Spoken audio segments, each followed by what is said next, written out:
Hi Pisces, this is Lee at Fresh Astrology. Welcome. We're looking at September 2018, and we are outside, and there is some ambient wind making my hair fly all over the place, and it may be messing with the sound a little bit, and I apologize if that's the case, but I just thought it would be more fun to be outside for me personally and for you guys, because it just didn't feel right to film inside a hotel. It didn't feel personal, like homey, personable. It just feels better to do it out here, even though we're dealing with kind of the chaos of being outside.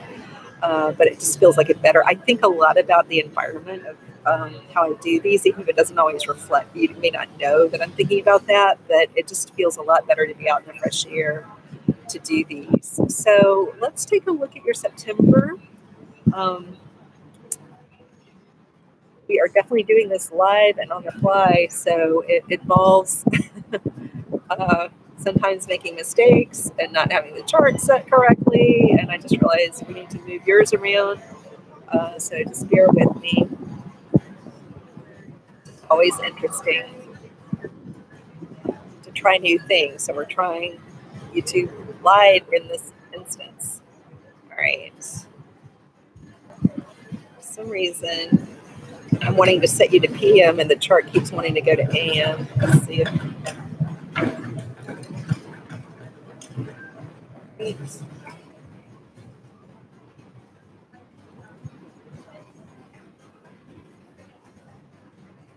It's really strange, guys.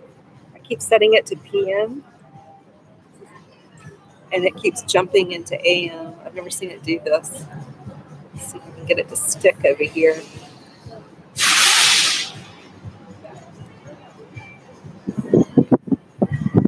It's funny.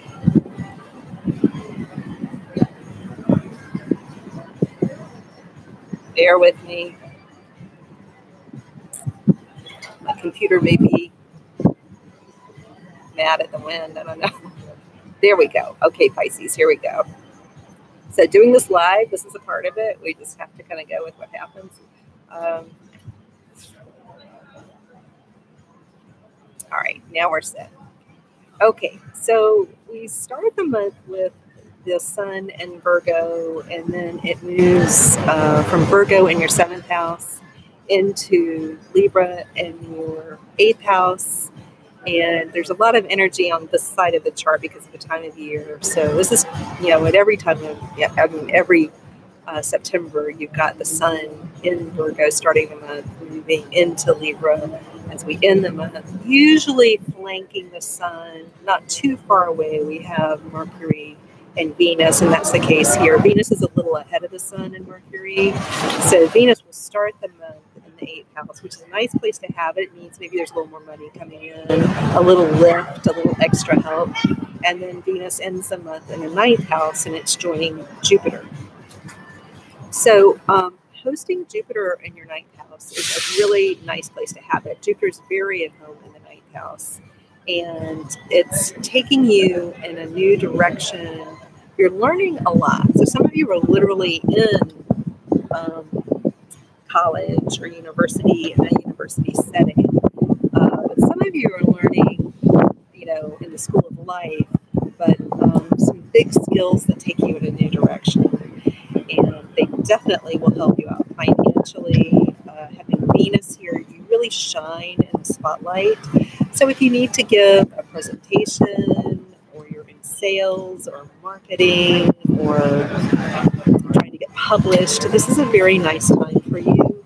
And this is definitely where your luck is. And especially if you're wanting to help people, like if you're in some kind of healing profession, and you have some kind of higher intention of helping the world, then you've got this nice public stage. But that's not going to be all of you. Some of you are very creative and you're trying to get noticed, and this is a time where you can get noticed. Your creativity can get noticed. So I think it's quite nice for Pisces right now. And there may be some expanded travel situations where you're just traveling a little more. There's more opportunity to travel. Mercury starts the month in the 6th house, so there could have been somebody needing some help, or maybe you were attending to your own health.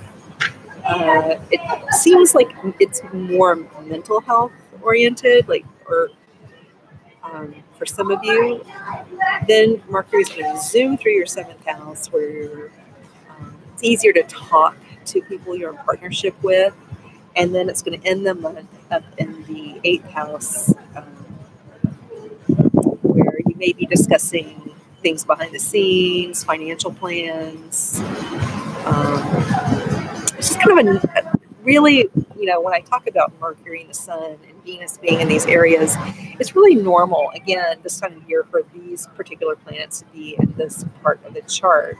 There's nothing too exceptional. But when we begin the month, Venus in the 8th house is going to be in opposition to Uranus in your 3rd house. So I do think there's a little bit of a clash around maybe ideas around school, how to proceed with commuting situation, cars, transportation. There may be a little bit of a clash, like maybe financially. You don't want to have 2 cars or 3 cars, or you can't feel like you can't afford or don't want to have to take on a loan for another car. There's something around transportation that's a little tricky, maybe school. So if a child's going to school or you're going to school, transportation's a bit of an issue. It's nothing that can't get sorted, but that's something that could be around the beginning of the month. You may be feeling that.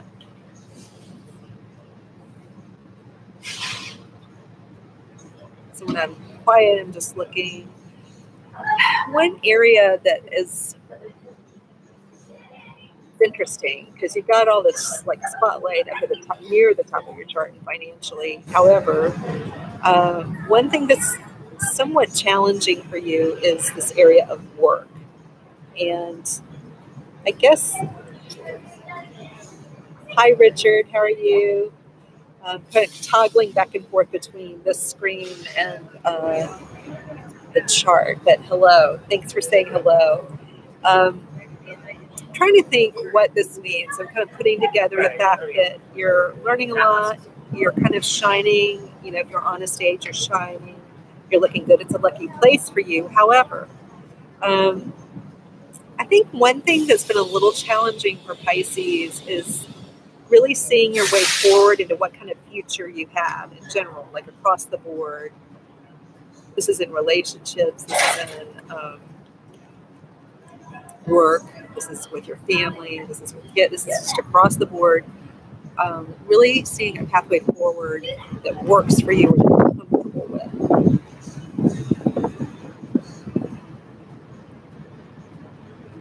So when I'm quiet, it's a complex thing going on here. So let me see if I can get it for you guys and nail it down a little bit tighter.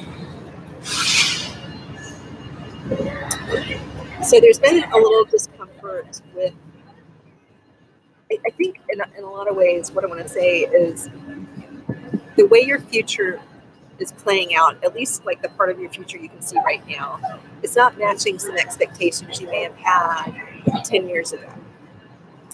So 10 years ago, you may have had your sights set way up here or maybe way up here, and you're ending up, like instead of over here, you're ending up over here. It may still be a good direction. There's nothing really wrong where you are right now compared to where you thought you'd be. It's just your expectations weren't met. So I feel like I feel like some of the readjustment going on for you is trying to make sense of where you thought you'd be, what you thought you wanted, what seems to be happening. And it's just an adjustment. It's a slow change. You're adopting a new plan forward. I think you're going to be able to embrace it and even end up in a stronger position, in a stronger place. Your future can be even better and brighter and better for you better for all people in your sphere. It's not where you thought you'd be. And sometimes that's the hardest thing in life is our expectations. And adjusting our expectations when we don't end up exactly where we thought. And sometimes our expectations are not the best thing. Like if we actually reached, like say we thought we'd have like all this stuff over here. Let's say this is a part of life and this is like a certain place you thought you'd be. Sometimes let's say you actually got all the stuff over here that you thought you wanted. It's maybe not even the best thing for you. It may cause misery in the long term, or you may not feel the fulfillment of all that. So life took you over here in this direction, and you're getting stuff over here, and part of your mind is still attached to what's over here. And so it's merging and getting comfortable with the fact that there's this dissonance between the two things. I think that's what I want to say about your chart, is that's what you're, wow, that was a big bang. We have trains out here. That was a really loud, exceptional bang, so I'm hoping everything's okay. Maybe it's just normal noise around here. I don't know. But that was a loud bang. People are actually going to look. Anyway, so I think if there's some discomfort for you inside, I think that's what it is. But I think in terms of luck, your career is definitely picking up some steam. You've got some wind in your sails. And I think especially like if you have a kind of a mission to help the world, you can get your message out. I think if you're creative, you can get your creative product out. And your whole future is unfolding in a very unique, different way. And it's even hard now, as you see it being very different, it's even hard now to see where it's going to go. So it's taking a little bit of faith. Kind of a leap of faith towards that things are unfolding in a really good way. Does that make sense? You can certainly ask me questions because it's a complicated picture here. I can see where your emotional state could be kind of conflicted. But that's not a bad thing. It makes sense given what I see here in your chart. But feel free to ask me any questions. I'd be happy to try to answer. Yes, you are a water sign, Richard. And water, as a water sign, you guys are very fluid and able to adapt. That's one gift that the Pisces has. So I'd say some of your natural talent is being able to adapt, even with this dissonance that I was talking about. All right, take care, Richard. Thank you for coming. And we'll talk to you soon. All right, bye, guys.